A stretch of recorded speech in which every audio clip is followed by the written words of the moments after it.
The New England Patriots are getting a little active before the NFL trade deadline next week on November 5th. They're not buyers, but they are sellers. Let's get into this one.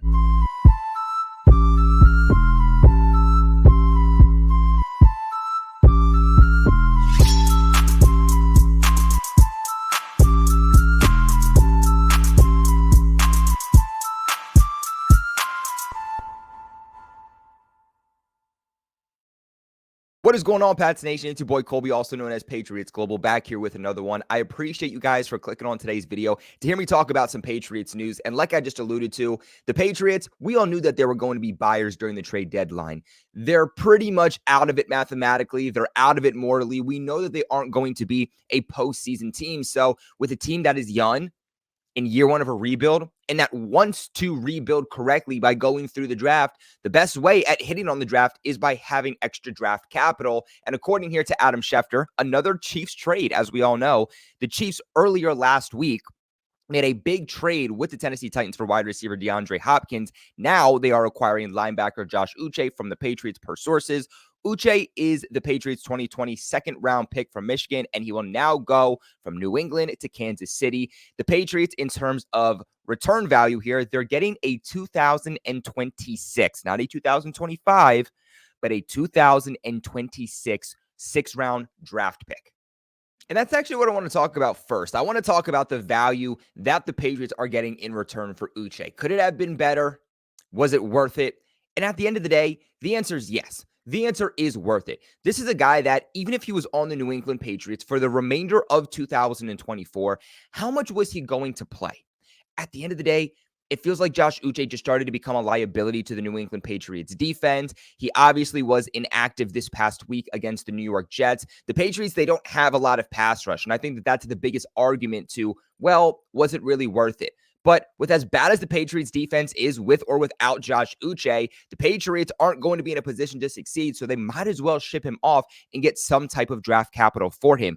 Actually, as I'm recording this video, a report just came out that says, according to Pro Football Talk, Bill Belichick doesn't think the Patriots got enough in their trade with Josh Uche.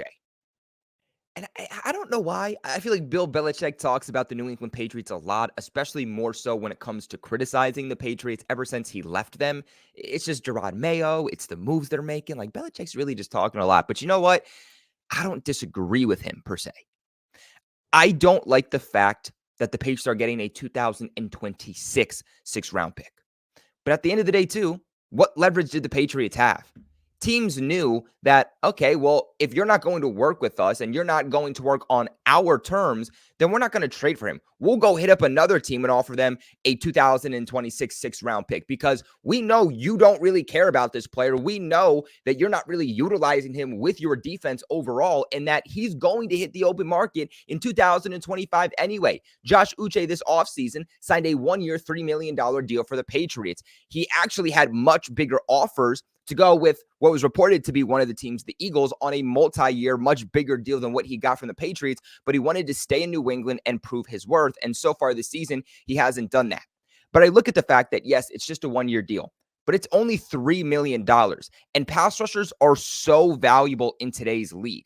Having guys that can get to the quarterback, whether they can stop the run or not, whether they're multidimensional or not, but guys that can purely just pin their ears back, get to the quarterback, apply pressure, are so valuable, especially for teams that are contending. So when you mix that fact, mixed in with the fact that it's only $3 million and the fact that Uche is only 26 years old, he's still young and in his prime, you wish that the New England Patriots could have gotten a little bit more, right? I'm not saying they would have gotten a fourth or a third, but I would have loved if they could have gotten a fifth-round pick. At the very least, I would have loved if they could have gotten a sixth-round pick for this upcoming year's draft in 2025.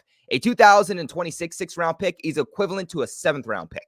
Like I said, you are still getting something out of Uche that if they just let him walk in free agency at the end of the year, it wouldn't have mattered. And let's keep in mind that after November 5th, you can't make any types of trades. So this was the last possible moment that the Patriots were going to be able to get something for return in Josh Uche. Because I promise you, when he hits free agency in 2025, he's not going to go out there and sign a massive deal that would have netted the Patriots a comp third-round pick. Also, with the Patriots having about $130 million in cap space in 2025, they're going going to make such substantial moves that even if Josh Uche did go out there and sign a big contract that would have netted the Patriots a comp third-round pick, it would offset itself with the big moves that the Patriots are going to make in free agency anyway. So the way that I see it, they said, this isn't a guy that we like. This isn't a guy that we see in our future. We were hoping maybe we could get something out of him by signing him this offseason. We weren't able to do so. So let's get something from him. You just wish that this was a move that would have helped the Patriots rebuild now and not something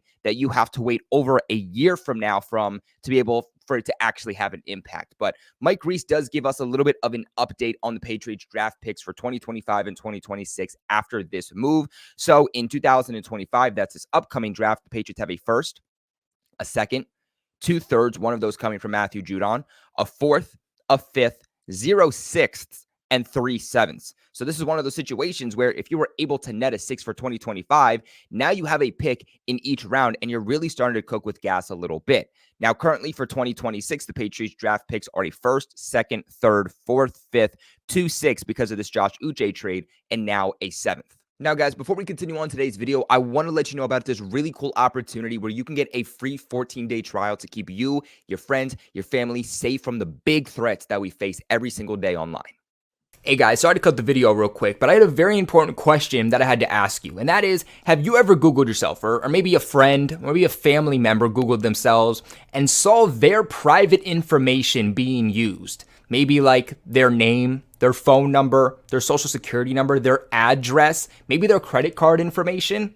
God knows I have, and the only reason that I was able to find that and take care of it was because of today's sponsor over at Aura.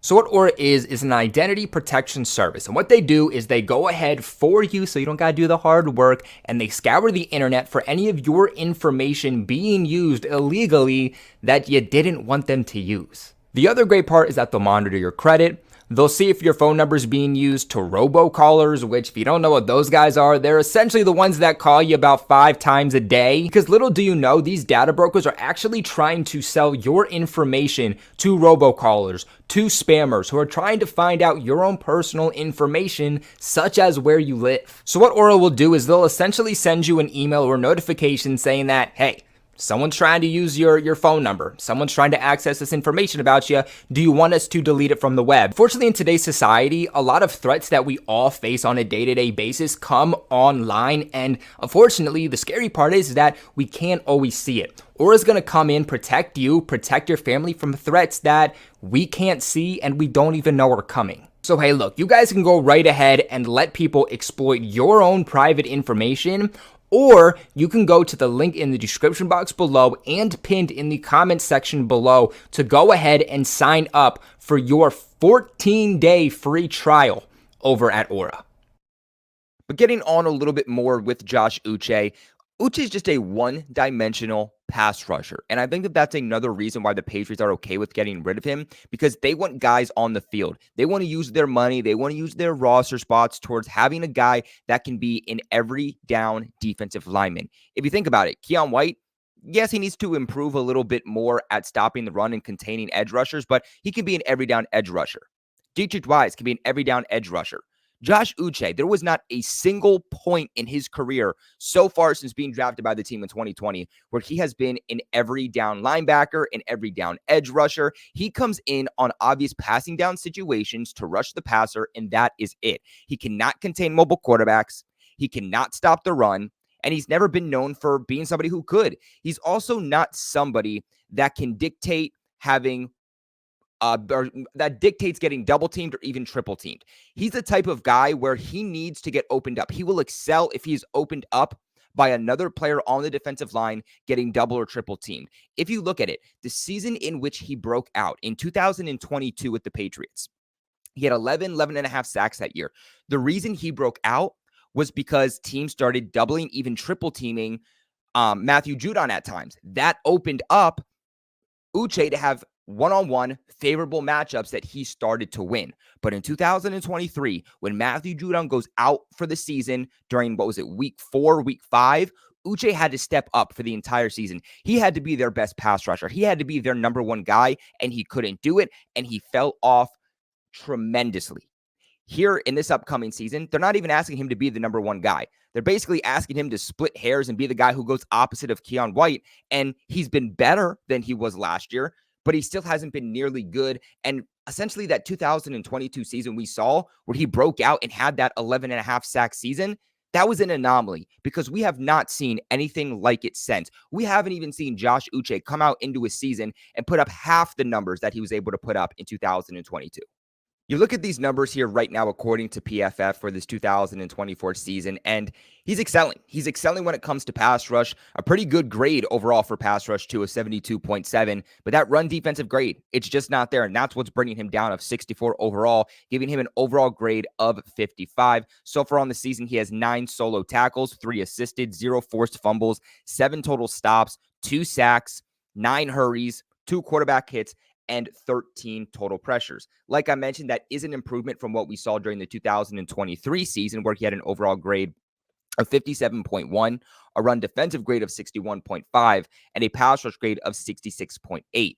During that 2023 season, he had 6 solo tackles, 8 assisted, 0 forced fumbles, 6 stops, 3 sacks, 28 hurries, 6 quarterback hits, and 37 total pressures. So this is a guy that either way, he's going to come in and give you a really good pass rush win rate. Even earlier on this season, it was like heading into week 4, week 5, he was top 5 in pass rush win rate before he started to fall off a little bit and kind of started to struggle in some of these games. If the Chiefs, I think, can get him back to this 2022 version of himself, which maybe they can, they have the second best ranked defense right now, that being the Chiefs. They got Chris Jones on that defensive line. Uche's not going to have to be the number one guy. Maybe he's going into a favorable matchup. Spags is a mastermind when it comes to defensive coordinators. Maybe he finds ways to get Josh Uche back into that 2022 version of himself. But at the end of the day, even if they can, as Patriots fans, we shouldn't be upset because we were never clearly going to get Josh Uche back to that 2022 version of himself that we saw. In 2022, he put up an overall PFF grade of 83.1, a run defensive grade still not good of 63.7, but an elite pass rush grade of 87.8. That season, he was actually tied for sacks, or he was tied for 11th in sacks with PFF has him at 12. I think they're rounding up because I had him at 11 and a half. But in this season, he also had 14 solo tackles, 1 assisted, 2 forced fumbles, 19 total stops, 12 sacks. Again, I have him at 11 and a half, 41 total hurries, 3 quarterback hits, and 56 total quarterback pressures. Overall, if the Chiefs are looking for a guy to come in and just be someone who gives them another body during obvious passing situation, gives them a guy who's strictly just going to pin his ears back and get to the quarterback, then this is going to be a good move for them. Like I mentioned, they don't need Uche to be a good defense, but they understand they're trying to threepeat. They want to add a little bit of extra pass rush there before the trade deadline. And I think that this is a good move for the Chiefs, especially when all you're having to give up is a 6th-round pick 2 years from now. On the Patriots side of things, I don't mind getting rid of Uche. Like I mentioned, he's been really, really frustrating to watch at times throughout his career, especially this year where he's playing more for himself. He's not playing disciplined. You've had Patriots players come out and say that there are a lot of guys playing for stats. They're playing for themselves. They're not doing what's best cohesively as a defensive unit. And it's been speculated several times that Josh Uche was one of those guys. And he has kind of seemed like a bit of an outcast in the locker room and on the field. So again, I'm okay with them getting rid of him. He was never going to be a part of the future. He wasn't going to be back next year. You just wish that maybe they could have gotten a little bit of extra capital, or at the very least could have gotten that 6th-round pick for 2025 instead of 2026. What are your guys' thoughts on this move, though? Please let me know in the comment section below. I would love to hear from you. Did I get it right? Did I get it wrong? Go ahead, sign up on my opinions. Subscribe to the channel for all of your New England Patriots news, thoughts, reactions, and breakdowns. According to Diana Ruzzini, the Patriots aren't done, and they very, very well could still ship off a couple of players before the trade deadline ends, and I'll have you guys covered for everything that happens with this team. So when you do subscribe, hit that bell notification so that you get notified every single time we post a video. But again, I appreciate you guys for watching, and never forget, go Pats.